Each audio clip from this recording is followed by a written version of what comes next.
Hallalaus ríkisrekstur árið 2027 og tugmilljarða aukning til heilbrigðis- og félagsmála næstu árin á meðal þess sem finna má í fyrstu fjármálaáætlun ríkisstjórnar Kristrúnar Frostadóttur. Stjórnarandstaðan segir of mikla áherslu lagða á gjaldtöku á fyrirtæki og almenning í áætluninni. Hægt hefði verið að skila hallalausum fjárlögum strax á næsta ári. Fólk finnst enn á lífi í húsarústum í Mjanmar og í Taílandi 3 dögum eftir að mannskæður jarðskjálfti reið yfir. Hátt í 40 stiga hiti á hamfarasvæðunum. Verð á rafmagni hefur hækkað 4 sinnum meira en almennt verðlag. Samkeppni á raforkumarkaði skilar sér ekki í lægri rafmagnsreikningum heimilanna. Þetta þýðir bara hægt og rólegt gjaldþrot, segir veitingamaður í Grindavík sérstakan rekstrarstuðning fyrirtækja sem fellur niður á miðnætti. Bakari í bænum ætlar ekki að gefast upp og býður svara annars konar aðstoð.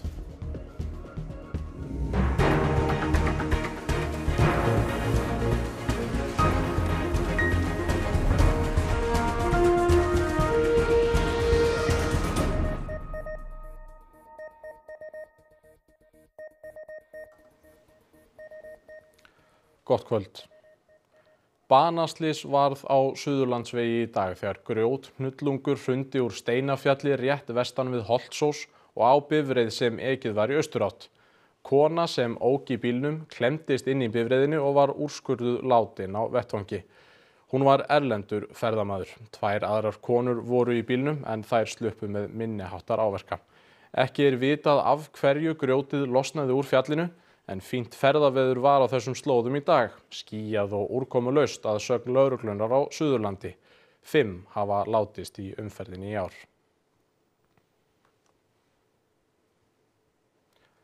Ríkissjóður verður rekinn með afgangi árið 2027 ef fyrsta fjármálaáætlun ríkisstjórnar Kristrúnar Frostadóttur gengur eftir. Daði Már Kristófersson, fjármála- og efnahagsráðherra, kynnti áætlunina í morgun. Ríkissjóður hefur verið rekinn með halla samfleytt frá árinu 2019 en áætlun fyrri ríkisstjórnar gerði ráð fyrir hallalausum rekstri árið 2028. Ráðherra segir brýnt að stöðva hallarekstur ríkissjóðs svo hægt sé að búa í haginn fyrir áföll í framtíðinni. Markmiðið þar annars vegar að styðja við peningastefnuna þannig að við getum áfram séð lækkun verðbólgu og vaxta til heilla fyrir heimilin í landinu. Og hins vegar að byrja að vinna á skuldum ríkisins sem hafa því miður hlaðist upp á undanförnum árum. Við erum að bæta við í nokkra málaflokka, það auðvitað svigrúmið ekki mikið en við erum samt að stíga stór skref. Magnús Geir, velkomin. Ríkisstjórnin kynnti ýmsar breytingar og hérna sést hvar á að bæta í og hvar ríkisstjórnin ætlar að draga úr fjárframlögum. Hvað getum við lesið út úr þessari mynd hér? Ja, þetta sýnir áhersluna næstu 5 árin og það þarf kannski að koma óvart að utanríkismál og varnarmál þessi mikla aukning þar. Þetta 11 milljarðar, ekki miklu peningar í stóra samhenginu en hlutfallslega langmesta aukningin þarna. Stóru peningarnir eru í heilbrigðismálum og félags- og húsnæðismálum. Þetta langstærsti útgjaldaliðurinn, rúmlega helmingurinn af útgjöldum ríkisins og þarna á að bæta í 90 milljörðum rúmlega næstu 5 árin. Við sem þjóð erum náttúrulega eldast, það kallar á fleiri hjúkrunarrými og svo framvegis og svo falla til 18 milljarðar út af nýju örorkulífeyriskerfi. Og svo umtalsverð aukning í samgöngumálum sem fer mestmegnis í vegakerfið. Það eru 8 milljarðar á næstu 5 árum. Þetta eru heilmargar tölur, Magnús. Hvar ætlar ríkisstjórnin að sækja fjármagn til þessara breytinga? Já, ríkisstjórnin segist ekki ætla að hækka skatt á einstaklinga en það boðuð gjaldtaka sem leggst bæði á fólk og fyrirtæki. Hér þessu með veiðigjaldið og kílómetragjaldið, það liggur fyrir þinginu núna og þarna á að sækja einhverja svona 15 til 20 milljarða. Það boðað að það verður byrjað að rukka ferðamenn aðgengi að náttúruperlum á mitt næsta ár og það eru bæði erlendi ferðamenn og við sem hér búum sem greiðum það. Það hefur verið mikill vöxtur í laxeldi á undanförnum árum og það boðað að fiskeldisgjaldið komi til með að hækka og svo að hagræðingar aðgerðir ríkisstjórnarinnar sem voru kynntar á dögunum. Það á ekki að sækja mikið á næsta ári en næstu árin þar á eftir fram til 2030 áætlað að það að spara 20 milljarða á ári. Á nokkrum vikum þá hafi orðið mjög miklar sviptingar á alþjóðasviðinu og það miklu mikilvægara en áður, þó það hafi alltaf verið mikilvægt, en miklu mikilvægara en áður að undirstöðurnar hérna heima séu sterkar svo við getum brugðist við áföllum. Innviðirnir verða að vera sterkir, ríkissjóður verður að vera sjálfbær, heimilin verða að vera fjárhagslega trygg og svo þurfum við líka bara almennt að huga að öryggisvitund þjóðarinnar og vörnum landsins. Þessar sviptingar á heimsvísu þar hafa beint og óbeint áhrif á okkur Íslendinga. Við þurfum að gefa líka skýr merki það að við tökum þessum hlutum alvarlega, enda erum við einn af stofnaðilum NATO, þannig að hlutfallslega mesta aukningin á fjármálaáætlunin einmitt til öryggis- og varnarmála og ekki síst til þess að byggja upp áfallaþol hér á Íslandi, efla okkar innviði til þess að stuðla að því að almannaþjónustanar og almannavarnir verði í lagi en út frá ekki síst frá öryggi og vörnum. Með því að tengja lífeyri almannatrygginga við launavísitölu eins og þessi ríkisstjórn að gera, þá munum við tryggja að lífeyrisþegum ígildi þess að sitja við kjarasamningaborðið. Í þessu þá felst raunveruleg kjarabót sem mun skila auknum tekjum til 65.000 einstaklinga á ári hverju. Frítekjumark lífeyristekna mun tæplega tvöfaldast á kjörtímabilinu. Þessi kjarabót, hún mun skila ellilífeyrisþegum verulega auknum ráðstöfunartekjum. Aldurstengd örorkuuppbót. Hún mun framvegis fylgja öryrkjum út ævina í stað þess að falla niður við 67 ára aldur eins og verið hefur. Magnús, þarna verið að setja fram áætlanir til 5 ára. Svona áætlanir, hversu nákvæmar eru þær? Svona það gefa fyrst og fremst mynda því hvert þessi ríkisstjórn stefnir, hverjar áherslurnar verða á kjörtímabilinu. En eins og fjármálaráðherra benti réttilega á í dag, þá hefur verið himinn og haf milli áætlana annars vegar og svo raunveruleikar hins vegar. En ráðherra vill meina að í þetta skipti sé þetta byggt á vel útfærðum áætlunum en ekki ósykju. En það eru samt svona ýmis púls sem vantar í myndina. Það til dæmis talað þessa 100 rúmlega milljarða hagræðingu á næstu 5 árum. Það ekkert svo augljóst hvaðan hún á að koma. Og svo þarf ekki nema eina náttúruhamfarir eða meiri háttar áhrif að tollastríðum Bandaríkjaforseta til að allar forsendur breytist. Það var líflegur dagur á Alþingi í dag. Hver voru svona viðbrögðin þar? Það eru flestir svona sammála stóru áherslurnar, til dæmis að staðan í heimsmálunum kalli á meiri útgjöld til varnarmála, að það segir óumflýjanlegt að útgjöld til heilbrigðisþjónustu aukist og að það sé brýnt að ráðast í framkvæmdir á vegakerfinu okkar. En gagnrýni kannski snýst fyrst og fremst að tekjuhliðinni, það hvernig á að fjármagna þessi útgjöld og svo líka bara raddir sem vilja ganga lengra í hagræðingu og segja jafnvel að það sé hæguleikur að skila afgangi strax á næsta ári. Síðasta ríkisstjórn slóðu þetta öll met eins og menn þekkja í ríkisútgjöldum, ítrekað. Þannig að það hefði nú átt að vera hægt að spara eftir það tímabil. Í stað þess heldur þessi ríkisstjórn bara áfram að auka útgjöldin en mætir því með meiri skottum og gjöldum. Fljótt á litið að þá virðast ekkit vera neitt stórar breytingar frá áætlunni sem var lögð fram núna á síðasta ári af fyrri ríkisstjórn. Það virðist vera að mestu útgjöldin eru til alþjóðamála sem bara jákvætt en hins vegar er verið að þrengja verulega menntamálum og það er svona það sem við höfum verulegar áhyggjur af.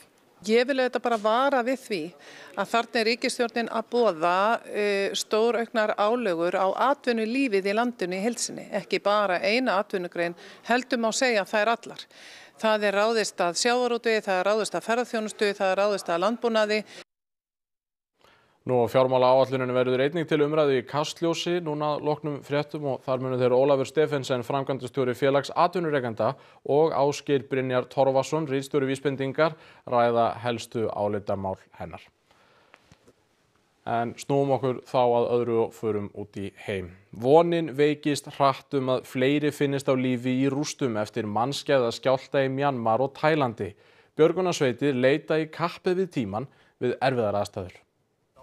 Eftir stóra jarðskjálfta eins og urðu helgina í Mjanmar getur virst óvinnandi vegur að bjarga öllum þeim sem fastir eru undir húsarústum. En björgunumenn verða hins vegar að ganga beint til verks. Það er hægt að bjarga fólki, það er hægt að tryggja að hjálpargögn og annað berist á vettvang og það er það sem að vera að fókusra á en ekki eyðilegginguna. Gísli leiddi alþjóðlega björgunarsveit eftir jarðskjálfta 2010 á Haítí þar sem 100.000 fórust. Í Mjanmar hafa 2.000 fundist látnir en óttast er að fleiri finnist næstu daga.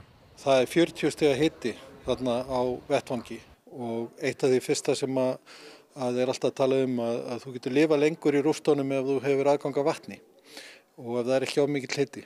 En því miður er það ekki að vinna með okkur í þessu tilfelli. Þegar fólki hefur verið bjargað úr rústum þarf að veita því skjól, nauðsynjar og áfallahjálp. Því næst verður að reisa heilu samfélögin við. Það oft talað það að svona jarðskjálftar dragi þróunina á svæðinu tilbaka mörg ári ef ekki áratugi. Stjórnarherinn í Mjanmar hefur árum saman brotið gegn Róhingja múslimum í landinu og hélt árásum sínum áfram á hamfarasvæðum þrátt fyrir neyðina. Þetta flækir allt hjálparstarfi til muna og það þarf að tryggja öryggi þeirra sem eru þarna að veita aðstoð. 3 dagar eru síðan stærsti skjálftinn 7,7 að stærð reið yfir. Kraftaverkin gerast en vonin veikist hratt. Það enn að finnast fólk á lífi, það hefur fundist börn og ófrískar konur, þannig að kraftaverkin enn þá að gerast en tíminn vinnur ekki með okkur. Þótt áhrif skjálftans hafi verið öllu meiri í Mjanmar samt mikil eyðilegging í nágrannaríkinu Tælandi. Skýjakljúfur hrundi með skelfilegum afleiðingum í höfuðborginni Bangkok og þar Jón Björgvinsson fréttaritari. Ættingjar þeirra 76 sem enn leitað undir rústum skýjakljúfsins sem hrundi hér í Bangkok vita að líkurnar á því að einhver þeirra finnist enn á lífi eru nú hverfandi. Og hér bætist enn eitt líkið í tölu þeirra sem grafnir hafa verið undan rústunum. Allt farandverkamenn frá nágrannaríkinu Mjanmar sem unnu við að byggja þetta 33 hæða háhýsi. Hér unnið hörðum höndum við að bera kennsl á hina látnu og þá sem saknað svo hægt sé að hafa samband við nánustu ættingja, en það verður ekki auðvelt. Myanmar also has the same problem and it's a bigger problem from the earthquake. So it's very hard to contact their relative. Þótt skaðinn hér í Bangkok sé hvergi eins greinilegur og þarna fyrir aftan mig eru mikið af byggingu hér skaddaðar, sprungnar og mikill fjöldi íbúa hefur ekki náð að snúa heim á meðan verið að kanna skemmdirnar á þessum húsum víða borgina. Celui-là, ça s'est vraiment cassé, mais celui-là, il a aussi des débris. Oui, il y a des choses qui sont tombées depuis là. Cynthia og Aline, tvær franskar konur sem búið hafa lengi í tælensku höfuðborginni urðu vitni að ótrúlegu sjónarspili. Þegar þær líkt og aðrir íbúar Bangkok þurftu hér út á götur þegar stóri skjálftinn reið yfir á föstudag. Et en fait là, on voit bien que il y a l'eau qui coule. Un peu partout, à chaque coin de la rue, il y avait de l'eau qui coulait comme une cascade.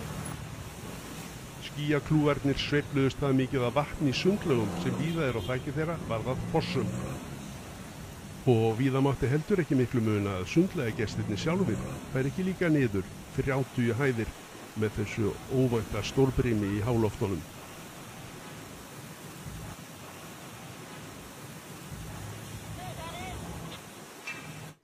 Og áfram í útlöndum því Marine Le Pen, leiðtogi frönsku þjóðfylkingarinnar, var sakfelld í morgun fyrir fjármálamitsferli og verður bannað að bjóða sig fram í opinbert embætti næstu 5 árin. Le Pen var ásamt fleirum úr þjóðfylkingunni dæmd fyrir að svíkja háar fjárhæðir úr sjóðum Evrópuþingsins. Dómnum verður áfrýjað, en vegna þess hversu dagskrá franskra dómstóla þétt skipuð gætu liðið alltaf 2 ár þar til áfrýjunin verður tekin fyrir. Le Pen sagði í sjónvarpsviðtali í kvöld að dómurinn væri pólitískur og vísvitandi væri verið að koma í veg fyrir að hún gæti boðið sig fram til forseta. Skiptar skoðanir voru á dómnum á meðal fólks á förnum vegi í Frakklandi. Ça veut dire qu'elle fait peur, que le RN fait peur. Je suis désolée, mais la loi est pour tout le monde. Tout le monde doit être puni pour ce qu'on fait de mal. Je trouve qu'elle doit payer pour ce qu'elle a fait. C'est juste pour l'empêcher de passer, c'est tout. C'est tout. De toute façon, on est tout le temps en train de la salir. Moi, je suis en colère. Moi, il y a une justice pour tout le monde. Et ce n'est pas le cas, toujours le cas. Ça peut lui rendre service, ça. On va se prendre, elle va dire comme quoi que vous avez vu, on s'acharne contre moi. Forseta bæjarstjórnar í Grindavík þykir óviðunandi að fólk og fyrirtæki í bænum geti ekki fengið að vita hvort þau fái áframhaldandi stuðning. Rekstrar og húsnæðisstuðningur fellur niður á miðnætti. Hjá Hérastupi bakara nú opið 3 daga í viku. Fjölskyldan hefur rekið bakaríið í 30 ár og nú eru þau 3 við störf. Það náttúrulega ekki svakalegt að vera með 15-20 krónur á dag. Það kannski ekki alveg sem bakaríið, við þurfum að fá fleiri. En ég ánægður með þau fyrirtæki sem í plássinu sem að versla við okkur.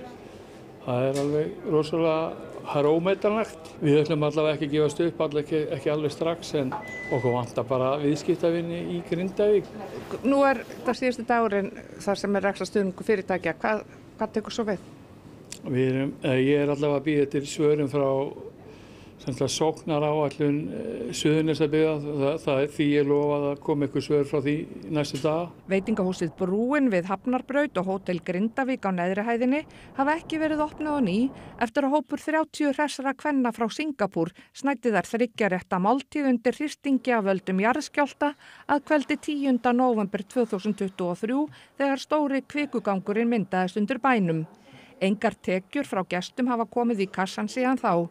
Eigendurnir hafa fengið sérstakan rekstrarstuðning vegna tekjufalls en mars er síðasti mánuðurinn. Hvað þýðir það fyrir ykkur? Það þýðir bara hægt og rólega gjaldþrot. Það er engin innkoma og ég veit ekki með hverju á að borga hita og rafmagn hérna. Ólafur hefur fengið frystingu lána en hann þarf að byrja að greiða þeim í júlí. Stjórnvöld ætla ekki að kaupa upp atvinnuhúsnæði í bænum. Ólafur myndi vilja að stjórnvöld veittu eigendum atvinnuhúsnæði styrk sem næmi 25% af brunabótamati til að hreinsa upp skuldir á eignunum. Þannig að við myndum ekki missa það bara á morgun, sko. Og þetta er ekki hægt að leggja til að læra heldur en að biðja svona náðarögg. Atvinnurekendum býðst meðal annars að sækjum stuðning úr sóknaráætlun Suðurnesja og tekju- og eignaminni heimili geta sótt húsnæðisstuðning til áramóta. Fólk veit þó ekki enn hvort á að rétt á stuðningi. Felli ég undir til dæmis þennan húsnæðisstuðning sem það ætla að bjóða upp á eða ég með fyrirtæki mitt, fæ ég ykkur aðstoð áfram.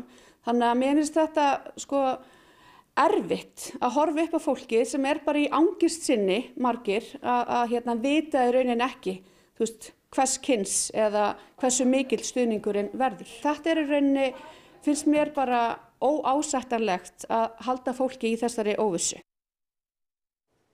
Hörð samkeppni ríkir milli smásala á raforkumarkaði. Það skilar sér þó ekki í betra verði fyrir heimili, en rafmagnsreikningurinn hefur hækkað mikið undanfarna mánuði. Það er samkeppni á markaðnum en hún virðist ekki ná að verða til hagsbóta fyrir minni neytendur eins og heimilin. Verð á rafmagni fyrir almenning ákvarðast á markaðstorgi smásala og orkuframleiðenda. Vonarskarð EHF opnaði fyrir sléttu ári fyrsta raforkumarkað landsins. Orkuframleiðendur selja á markaðinn og 9 smásalar selja orkuna til heimila. Fólk getur fært viðskipta á milli sölufyrirtækja en almennt verð á kílóvattstund er núna frá rúmlega 9,9 krónum til tæplega 13 króna. Meðal heimili notar að jafnaði 5.000 kílóvattstundir á ári.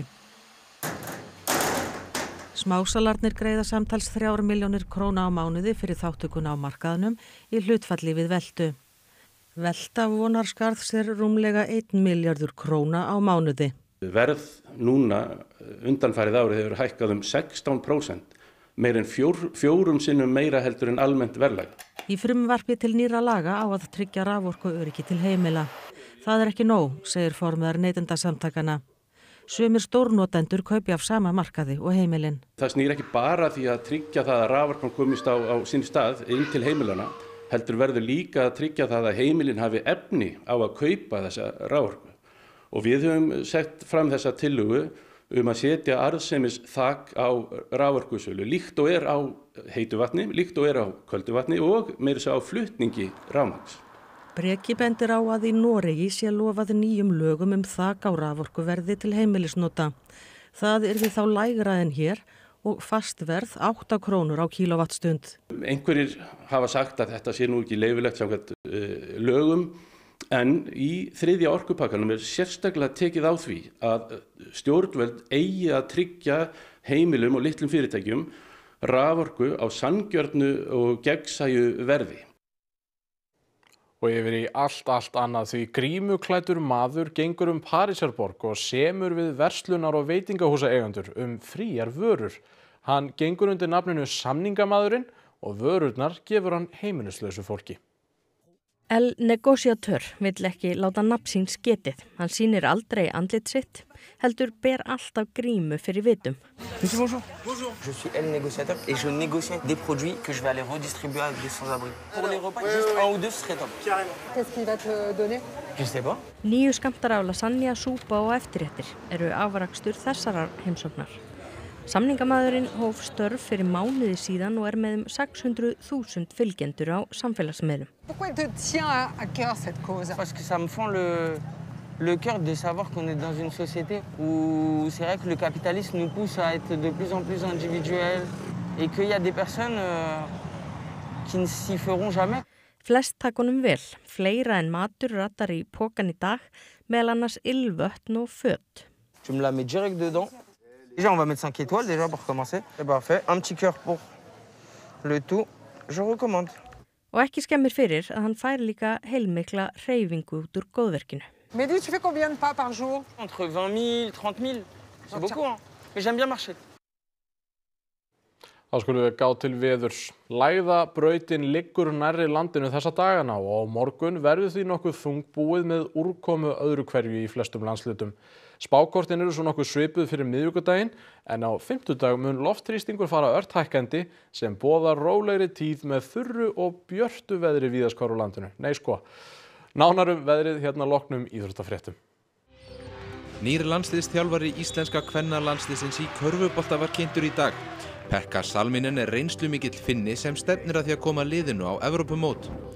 Glódís Perla Viggósdóttir verður ekki með Íslandi í komandi leikjum í þjóðadeild kvenna í fótbolta. Þetta í fyrsta skipti sem hún missir af landsleikjum vegna meiðsla. Og það nóg framundan hjá kvennaliði Vals í handbolta því liðið verður í undanúrslitum Íslandsmótsins og keppir til úrslita í Evrópubikarnum. Íþróttir hér handan við hornið. Rifjum þá upp helstu atriði þessa fréttatíma. Hallalaus ríkisrekstur árið 2027 og 20 milljarða aukning til heilbrigðis- og félagsmála næstu árin á meðal þess sem finna má í fyrstu fjármálaáætlun ríkisstjórnar Kristrúnar Frostadóttur. Stjórnarandstaðan segir of mikla áherslu lagða á gjaldtöku á fyrirtæki og almenning í áætluninni. Hægt hefði verið að skila hallalausum fjárlögum strax á næsta ári. Fólk finnst enn á lífi í húsarústum í Mjanmar og í Tælandi 3 dögum eftir að mannskæður jarðskjálfti reið yfir. Hátt í 40 stiga hiti á hamfarasvæðunum.